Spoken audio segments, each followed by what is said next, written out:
Selamat siang buat Ibu dan teman-teman sekalian. Kami dari kelompok 5 ingin mempresentasikan hasil video kami yang berjudul tentang sistem organ pernapasan. Sistem pernapasan dimulai dari hidung.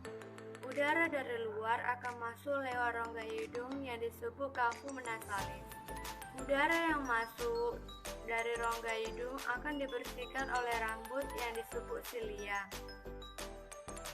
Udara di dalam rongga terdapat selaput lendir atau yang disebut mukus. Selaput lendir berfungsi untuk menangkap benda asing yang masuk lewat saluran pernapasan.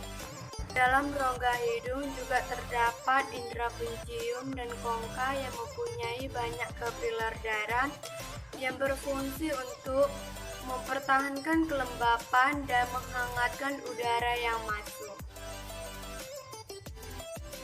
Di sini selanjutnya saya akan menjelaskan apa itu laring dan juga fungsinya.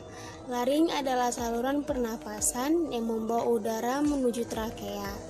Fungsi utama laring ialah untuk melindungi saluran pernapasan di bawahnya dengan cara menutup secara cepat pada stimulasi mekanik, sehingga mencegah masuknya benda asing ke dalam saluran nafas. Pada bagian belakang faring terdapat laring, tempat terletaknya pita suara, sehingga laring merupakan penghasil suara. Trakea atau yang sering kita sebut dengan batang tenggorokan. Trakea terletak di depan kerongkongan dan terdiri dari tulang-tulang rawan berbentuk cincin. Ketika kita sedang berbicara, katup yang ada di trakea akan menutup, sehingga saluran makanan tertutup dan saluran pernapasan terbuka. Akan tetapi, ketika kita sedang menelan, katup akan terbuka, kemudian saluran makanan terbuka dan saluran pernapasan tertutup. Yang keempat merupakan bronkus. Bronkus merupakan penghubung antara paru-paru dan trakea. Bronkus sendiri berjumlah sepasang, satu ke paru-paru kanan dan yang satu lagi ke paru-paru kiri. Bronkus sendiri memiliki cabang-cabang yang disebut dengan bronkiolus.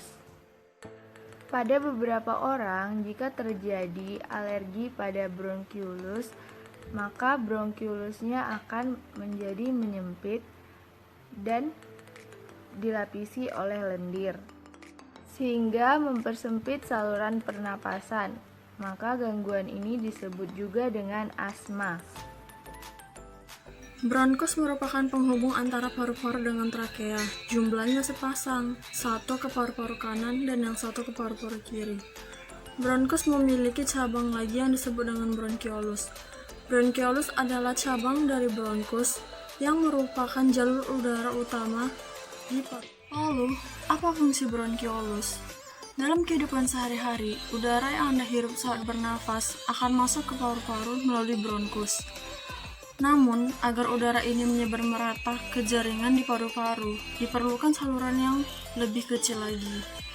Disinilah fungsi bronkiolus mulai berjalan.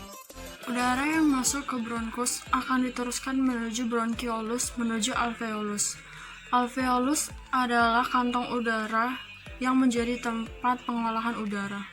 Organ pernafasan manusia yang terakhir adalah paru-paru. Paru-paru terletak di dalam rongga dada manusia. Paru-paru terdiri dari bronkiolus yang merupakan cabang dari bronkus dan alveolus yang merupakan ujung dari bronkus yang memiliki fungsi sebagai tempat pertukaran oksigen dan karbon dioksida. Proses kerja sistem pernapasan. Proses kerja sistem pernapasan disebut juga dengan respirasi. Proses ini dimulai saat Anda mengambil udara melalui hidung.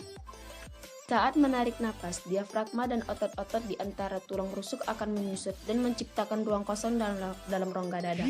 Hal ini bertujuan agar paru-paru bisa menarik udara yang dihirup.